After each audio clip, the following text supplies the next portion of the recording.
వశిష్ఠ మహర్షి మరియు శ్రీరాముడి మధ్య జరిగిన యోగవాసిష్ఠ సంవాదం కేవలం ఒక గురు శిష్యుల చర్చ మాత్రమే కాదు. అది మాయా ప్రపంచం నుండి ముక్తి వైపు సాగే ఒక మహాప్రయాణం. రాముడు తీర్థయాత్రలు ముగించుకుని వచ్చిన తర్వాత లోకంలోని దుఃఖాన్ని చూసి తీవ్రమైన వైరాగ్యానికి లోనవుతాడు. ఈ సంపదలు, ఈ బంధాలు, ఈ శరీరం అశాశ్వతమైనప్పుడు నేను ఎందుకు జీవించాలి అన్న రాముడి ప్రశ్నకు వశిష్ఠుడు ఇచ్చే సమాధానమే ఈ యోగ వాసిష్టం. జగత్తు ఒక మానసిక దృశ్యం, the world is a mind play. వశిష్ఠుడు రాముడికి చెప్పే మొదటి పాఠం మనస్సు. ఈ ప్రపంచం మన కళ్లకు కనిపిస్తున్నంత నిజం కాదు. వశిష్ఠుడు, రామా, సముద్రంలో అలలు ఎలాగైతే నీటి కంటే వేరు కాదు, ఈ దృశ్య ప్రపంచం కూడా పరమాత్మ కంటే వేరు కాదు. కాని గాలి వల్ల అలలు పుట్టినట్లు సంకల్పం వల్ల ఈ ప్రపంచం పుడుతోంది. మనం కల కంటున్నప్పుడు ఆ కల మనకు ఎంత నిజంగా అనిపిస్తుందో, ఈ జాగ్రత్తావస్థ, మెలకువగా ఉన్న స్థితి కూడా ఒక దీర్ఘకాలిక కల మాత్రమే. మనస్సు లీనమైతే జగత్తు లేదు. ఆత్మ మాత్రమే సత్యం, ది అల్టిమేట్ రియాలిటీ. వశిష్ఠుడు దృశ్యము, కనిపించేది, మరియు ద్రష్ట, చూసేవాడు మధ్య వ్యత్యాసాన్ని వివరిస్తారు. రామ, బంగారం నుండి ఆభరణాలు తయారవుతాయి. పేరును బట్టి అవి ఉంగరం కావచ్చు, హారం కావచ్చు. కానీ వాటన్నింటిలో ఉన్న సత్యం బంగారం మాత్రమే. అలాగే రూపాలు వేరైనా వాటన్నింటిలో ఉన్న ఏకైక చైతన్యమే ఆత్మ. నీవు దేనినైతే వెతుకుతున్నావో అది నీవే. పురుష ప్రయత్నం, the power of self effort. యోగవాసిష్టం యొక్క ప్రత్యేకత ఏంటంటే, ఇది దైవం లేదా విధి కంటే పౌరుషాన్ని, వ్యక్తిగత ప్రయత్నాన్ని ఎక్కువగా గౌరవిస్తుంది. వశిష్ఠుడు, రామా, విధి అనేది ఏమీ లేదు. అది కేవలం మూర్ఖుల సాకు. గత జన్మలో నువ్వు చేసిన ప్రయత్నమే ఈ జన్మలో నీకు విధిగా మారుతుంది. కాబట్టి ప్రస్తుత ప్రయత్నం, ప్రెజెంట్ ఎఫర్ట్ ద్వారా నువ్వు నీ విధిని మార్చుకోవచ్చు. సందేశం: మనిషి తన ఆలోచనల ద్వారా తన భవిష్యత్తును తానే సృష్టించుకుంటాడు. ముక్తి అంటే ఏమిటి? చాలామంది ముక్తి అంటే ఎక్కడికో వెళ్లడం అనుకుంటారు. కానీ వశిష్ఠుడు దానిని చాలా సరళంగా నిర్వచించారు. రామా, రాగద్వేషాలు లేని మనస్సే ముక్తి. బంధం అంటే కోరిక, మోక్షం అంటే కోరికలు లేకపోవడం. వశిష్ఠుడు 7 జ్ఞాన భూమికల 7 స్టేజెస్ ఆఫ్ విజ్డమ్ గురించి వివరిస్తారు. అందులో చివరి స్థితికి చేరుకున్నవాడు జీవన్ముక్తుడు. అంటే బతికి ఉండగానే ఈ ప్రపంచపు మాయకు చిక్కకుండా తన బాధ్యతలను నిర్వర్తించేవాడు. శుభేచ్ఛ, ద డిజైర్ ఫర్ ట్రూత్. ఇది మొదటి మెట్టు. నేను ఎవరు? ఈ ప్రపంచం ఏమిటి? నేను ఎందుకు ఇలా బందీ అయ్యాను అనే ఆలోచన కలగడమే శుభేచ్ఛ. స్థితి: శాస్త్రాలను చదవడం, సజ్జన సాంగత్యం చేయడం, వైరాగ్యం పట్ల మక్కువ పెంచుకోవడం. లక్షణం: కేవలం ప్రాపంచిక సుఖాల కోసం కాకుండా సత్యం కోసం వెతకడం మొదలవుతుంది. విచారణ, రైట్ ఎంక్వైరీ. శుభేచ్ఛ కలిగిన తర్వాత దాని గురించి లోతుగా ఆలోచించడమే విచారణ. స్థితి: గురువు దగ్గర నేర్చుకోవడం, విన్న విషయాలను మననం చేసుకోవడం. ఏది నిత్యం, శాశ్వతం, ఏది అనిత్యం, అశాశ్వతం అని విడమర్చి చూసే వివేకం పెరుగుతుంది. లక్షణం: అహంకారాన్ని, మోహాన్ని విడిచిపెట్టే ప్రయత్నం మొదలవుతుంది. తనుమానసి, అటెన్యూయేటెడ్ మైండ్. ఈ స్థితిలో మనస్సు చాలా సునిశితంగా, పల్చగా మారుతుంది. ఇంద్రియ విషయాల మీద ఆసక్తి తగ్గిపోతుంది. మనస్సు బాహ్య ప్రపంచం వైపు కాకుండా అంతర్ముఖం అవుతుంది. లక్షణం: కోపం, లోభం, మోహం వంటి మలినాలు క్రమంగా క్షీణిస్తాయి. సత్వాపత్తి, అటైన్మెంట్ ఆఫ్ ప్యూరిటీ. ఇక్కడి నుండి అసలైన ఆధ్యాత్మిక అనుభూతి మొదలవుతుంది. మనస్సు పూర్తిగా సాత్విక గుణంతో నిండిపోతుంది. జగత్తు ఒక కలలాగా అనిపిస్తుంది. ఆత్మస్థితి మెల్లమెల్లగా అర్థమవుతుంది. సాధకుడు ఈ స్థితిలో జ్ఞానిగా పిలవబడతాడు.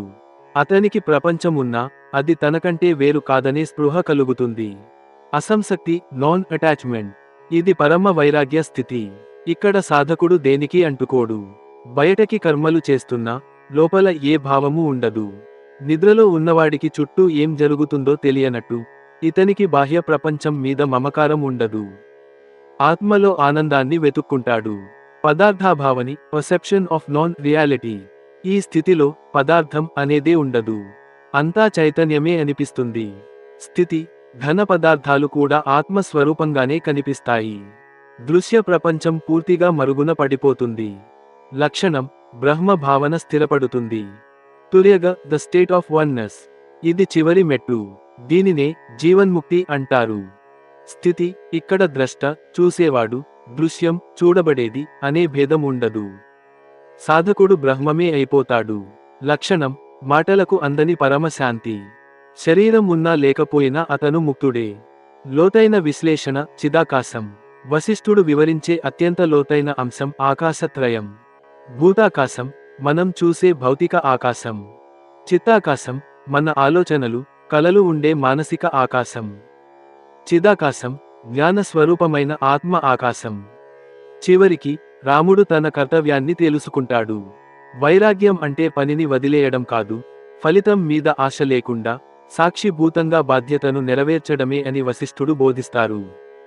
యోగవాసిష్టం చదవడం అంటే ఒక వ్యక్తి తన సొంత మనస్సును ఒక ప్రయోగశాలగా మార్చుకుని అందులో సత్యాన్ని అన్వేషించడమే. వశిష్ఠ మహర్షి బోధనలు కేవలం సిద్ధాంతాలు కావు, అవి ఒక మనిషి ఆలోచనా విధానాన్ని పూర్తిగా మార్చివేసే అస్త్రాలు. శ్రీరాముడికి ఆయన వివరించిన మరికొన్ని లోతైన తాత్విక కోణాలు తెలుసుకుందాం. మనస్సే ప్రపంచం, మైండ్ క్రియేట్స్ మ్యాటర్. వశిష్ఠుడు మన ఏవ మనుష్యాణం కారణం బంధమోక్షయో అనే సూత్రాన్ని ఇంకాస్త లోతుగా వివరిస్తారు. దృష్టాంతం ఒక వ్యక్తి తన ఊహలో ఒక నగరాన్ని నిర్మించుకున్నప్పుడు ఆ క్షణానికి ఆ నగరం అతనికి ఎంత సత్యమో, మనం చూస్తున్న ఈ భౌతిక ప్రపంచం కూడా మనస్సు యొక్క సంకల్పం వల్ల అంతే సత్యం. రామ మనస్సు అనేది ఒక మాయాజాలం. అది లేని చోట ఉన్నట్లు, ఉన్న చోట లేనట్లు చూపిస్తుంది. మనస్సు నిశ్చలమైతే ఈ ప్రపంచం యొక్క అస్తిత్వం నీకు అనిపించదు. అందుకే మనస్సును జయించినవాడే జగత్తును జయించినవాడు. జీవన్ముక్తుడి లక్షణాలు. The living liberated. రాముడు అడుగుతాడు, స్వామి, జ్ఞానోదయం కలిగిన వాడు ఈ లోకంలో ఎలా జీవిస్తాడు? దానికి వశిష్ఠుడు ఇచ్చే సమాధానం అద్భుతం. వశిష్ఠుడు, రామ, జీవన్ముక్తుడు బయటకి అందరిలాగే కనిపిస్తాడు, అందరిలాగే నవ్వుతాడు, అందరిలాగే కోపగించుకున్నట్లు నటిస్తాడు. కానీ లోపల అతను దేనికి అంటుకోడు. ఉదాహరణ, తామరాకుపై నీటి బిందువు లాగా ఉంటాడు. సంసారంలో ఉన్న సంసారం అతనిలో ఉండదు. అతను చేసే పనులు అన్నీ కేవలం ఒక లీలలాగా ఉంటాయి తప్ప వాటి వల్ల అతనికి పుణ్యపాపాలు అంటవు. వాసనా త్యాగం. Elimination of latent desires. మనల్ని ఈ జన్మ మృత్యు చక్రంలో బంధించేవి వాసనలు, గత జన్మల అలవాట్లు, కోరికలు. రామ, అడవిలో ఉన్న ఏనుగును గొలుసులతో బంధించవచ్చు, కానీ మనస్సును బంధించేది వాసనలు మాత్రమే. ఈ వాసనలు రెండు రకాలు. శుభవాసన, పుణ్యకార్యాలు, భక్తి. ఇది సంసారం నుండి బయటపడేస్తుంది. మలిన వాసన, అహంకారం, భోగాల పట్ల ఆశ. ఇది మనల్ని మళ్ళీ మళ్ళీ పుట్టేలా చేస్తుంది. నీవు శుభవాసనల ద్వారా మలిన వాసనలను తొలగించి చివరకు ఆ శుభవాసనలను కూడా వదిలేసి నిర్వాసన స్థితికి చేరుకోవాలి. కాలం మరియు దేశం యొక్క సాపేక్షత. రిలేటివిటీ ఆఫ్ టైం మరియు స్పేస్. ఆధునిక సైన్స్ ఐన్స్టైన్స్ రిలేటివిటీ చెప్పక ముందే వశిష్ఠుడు కాలం అనేది ఒక భ్రమ అని చెప్పారు. వశిష్ఠుడు, రామ, ఒక రోగికి ఒక రాత్రి ఒక యుగంలా అనిపిస్తుంది. అదే సుఖంగా ఉన్నవాడికి ఒక రాత్రి క్షణంలా గడిచిపోతుంది. అంటే కాలం అనేది బయట లేదు, అది మన మనోస్థితిని బట్టి మారుతుంది. యోగవాసిష్టంలో లీల మరియు పద్మ కథ ద్వారా ఒకే సమయంలో వివిధ లోకాల్లో కాలం ఎలా భిన్నంగా సాగుతుందో ఆయన వివరిస్తారు. నిర్వాణ ప్రకరణం. The final instruction. ముగింపులో వశిష్ఠుడు ఇచ్చే పరమ సత్యం ఇది. శాంతం, అమృతం, అజం. ఈ జగత్తు పుట్టలేదు, పెరగడం లేదు, నశించడం లేదు. అంతా ఆ పరమాత్మ అనే నిశ్చల సముద్రంలో కలిగే చిన్న ప్రకంపన మాత్రమే. రామ, నువ్వు ఆ నిశ్చల సముద్రానివి అని తెలుసుకో. శ్రీరాముడు ఈ బోధనలు విన్న తర్వాత తన చింతలన్నీ వీడి పరమశాంతితో తన కర్తవ్యాన్ని, రాజ్యపాలనను స్వీకరిస్తాడు.